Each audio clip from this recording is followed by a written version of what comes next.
안녕하십니까. 이어서 경남 뉴스입니다. 광역시 추진을 공식적으로 선언한 창원시가 광역시 분위기 띄우기에 적극 나서고 있습니다. 시정 설명회 자리에서 빠지지 않고 광역시를 알리고 창원시 공무원 내부적으로도 교육과 결의 대회를 열고 있습니다. 박상영 기자입니다. 매년 새해 초 시장이 읍면동을 돌아다니며 시정을 설명하는 자리입니다. 안상수 시장이 취임 뒤 여는 첫 연두 순방에서 최대 현안으로 꼽은 것은 단연 광역시 승격 문제입니다. 창원광역시가 우리의 희망이며 미래입니다. 시민 여러분의 적극적인 관심과 동참이 필요합니다. 이렇게 시민을 대상으로 직접 광역시 필요성을 알리기도 하고 시청 외부에는 대형 현수막을 내걸어 분위기 띄우기에 나서고 있습니다. 창원시는 부정적인 의견을 반박하는 내용의 작은 책을 만들어 배포하는 등 광역시 승격의 필요성을 논리적으로 알리는 데도 힘쓰고 있습니다. 경상남도는 이미 상당한 경제력을 갖춰 창원이 광역시가 되더라도 큰 영향을 받지 않는다는 겁니다. 창원시청 내부적인 역량 결집도 박차를 가하고 있습니다. 구청마다 광역시 승격 결의대회와 교양 강좌를 여는가 하면 최근 간부 공무원 워크숍에서는 시장이 직접 광역시 승격을 역설했습니다. 우리 공무원들이 해야 할 일도 바로 그 꿈을 주민들한테 제시하고 주민들에게 꿈과 희망을 주고 그렇게 해서 잘 사는 창원으로 만들어내는 게 바로 그게 우리가 할 일 아닙니까? 창원시는 새해를 맞자마자 광역시라는 화두를 알리고 분위기를 만드느라 어느 때보다 바삐 움직이고 있습니다. KBS 뉴스 박상현입니다. 경상남도가 강제 폐업한 진주의료원을 재개원하기 위한 주민투표 운동이 본격 시작됐습니다. 시민단체는 진주의료원을 되살릴 수 있는 마지막 기회라 생각하고 총력을 다하기로 했습니다. 보도에 황진학 기자입니다. 여러분들의 서명으로 충분히 진주의료원 다시 문을 열 수 있습니다. 대형 상점 앞에서 시민을 대상으로 서명운동이 진행됩니다. 진주의료원 재개원 주민투표에 동참하겠다는 시민 서명을 받는 것입니다.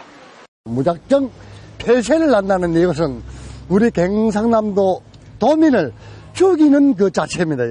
진주의료원 재개원 주민투표 추진 운동본부는 진주를 시작으로 오는 11일 경남 운동본부를 출범시켜 본격적인 주민투표 서명운동에 들어갑니다. 진주의료원 재개원 주민투표는 오는 6월 말까지 경남 유권자의 5%인 13만여 명의 서명을 경상남도에 제출하면 심의 의결을 거쳐 최종 결정됩니다. 경남도민의 힘과 요구를 모아 주민투표를 반드시 성사시켜 진주의료원과 공공의료를 살려내겠습니다. 경상남도는 현재 진주의료원 재개원 주민투표가 아무런 실익이 없다며 받아들이지 않겠다는 입장에 변화가 없습니다. 하지만 다른 해석도 있습니다.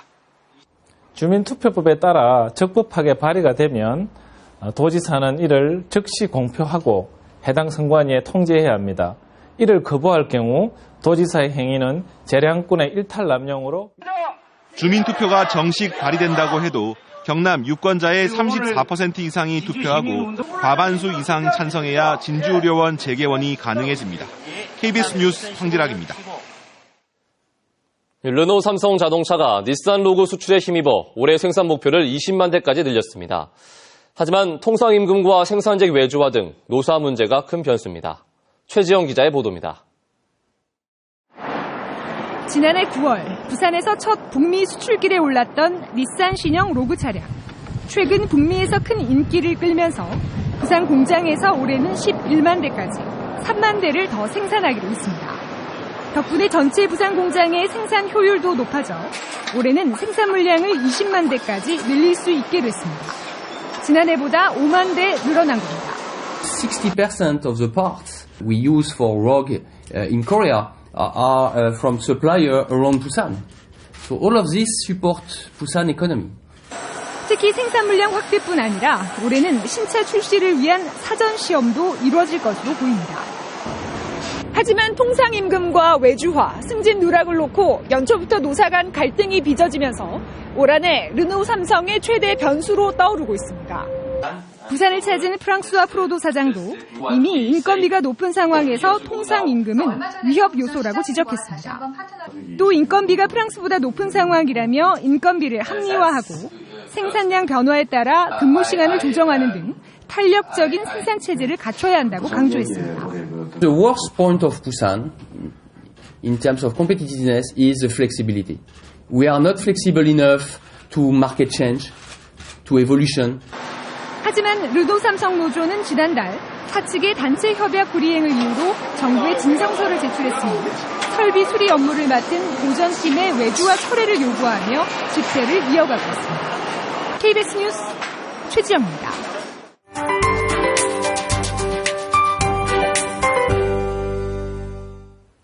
봄이 좀 빨리 찾아오면 좋겠는데 날씨가 추워졌다 포근해지기를 반복하고 있습니다. 오늘은 또 점차 추위가 풀리겠는데요. 일단 아직 아침 공기는 좀 차갑습니다. 밤사이 찬바람이 불며 기온이 0도까지 내려가 있고요. 체감온도 영하 3도 아래로 떨어진 상태입니다. 반면 한낮은 9도까지 올라 날씨가 온화해지겠습니다. 몸이 날씨 변화에 적응하지 못하고 신체 리듬이 깨지기 쉬운 요즘인데요. 간단한 걷기 운동이나 스트레칭으로 건강 잘 챙기시기 바랍니다. 현재 위성 영상 보시면 경남 지역 구름 없이 깨끗한 하늘을 보이고 있습니다. 오늘은 종일 청명한 날씨가 이어지겠고 공기까지 비교적 깨끗하겠습니다. 오늘 아침 기온 함안은 영하 7.3도, 의령은 영하 6.4도까지 뚝 떨어져 있는데요. 낮 기온은 9도 안팎까지 크게 올라서 비교적 포근하겠습니다. 서부 지역도 종일 청명한 날씨가 이어지겠습니다. 아침 기온은 비교적 추운 날씨를 보이고 있는데요. 낮 동안에는 진주 9도, 남해는 8도까지 오를 것으로 예상됩니다. 단 오늘 대기가 점차 건조해지기 때문에 각종 화재가 일어나지 않도록 불조심하셔야겠습니다. 바다의 물결은 전해상에서 0.5에서 최고 2m까지 일겠습니다. 내일은 낮부터 밤사이 북서 내륙을 중심으로 눈이 날리거나 빗방울이 떨어지겠고요. 밤부터 다시 추워지겠습니다. 일요일 아침 기온 영하 3도, 월요일은 영하 6도까지 뚝 떨어지겠고 여기에 체감 온도는 이보다 더 낮을 것으로 예상됩니다. 기상정보였습니다. 다음은 경남의 시군 소식 알아보는 경남 네트워크입니다. 고성군이 스스로 구강관리가 어려운 장애인의 치주질환 예방을 위해 다음 달 11일까지 찾아가는 구강건강관리 사업을 실시합니다. 의령군이 군내 사업체의 지역별 분포와 고용 구조를 파악하기 위해 오는 9일부터 다음 달 11일까지 2014년 기준 사업체 조사를 실시합니다.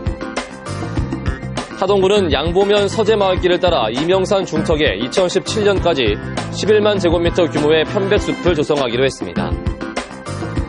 창녕군이 갈수록 위축되고 있는 전통시장을 활성화시키기 위해서 매월 2차례 전통시장 가는 날을 운영하기로 했습니다. 기계산업의 발전 근간이 되는 뿌리산업 육성을 위한 경남 지역 뿌리산업발전위원회가 창립됐습니다. 한국산업단지공단 동남지역본부와 경상대학교, 기업 관계자 등 60여 명은 어제 창원 인터내셔널 호텔에서 경남지역 뿌리산업발전위원회 창립 총회를 개최했습니다. 뿌리산업발전위원회는 6개 분과위원회를 구성해 경남 지역 뿌리 기업들을 위한 정책을 특화하고 공동 연계 지원 기능을 수행하기로 했습니다.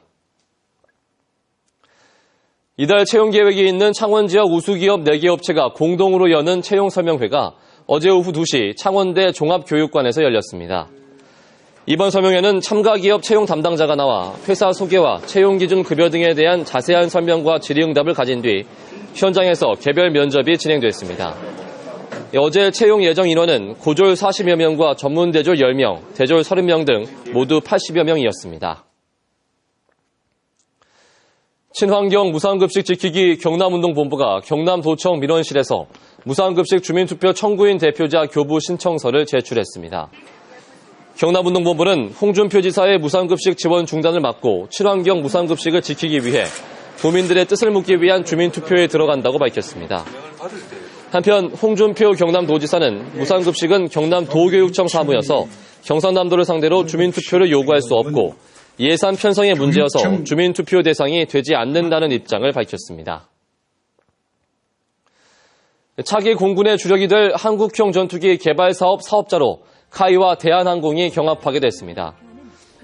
대한항공은 유로파이터 전투기 제작사인 에어버스 DNS와 공동개발 MOU를 체결하고 오는 9일 차기 전투기 개발 사업 입찰에 참여할 예정이라고 밝혔습니다.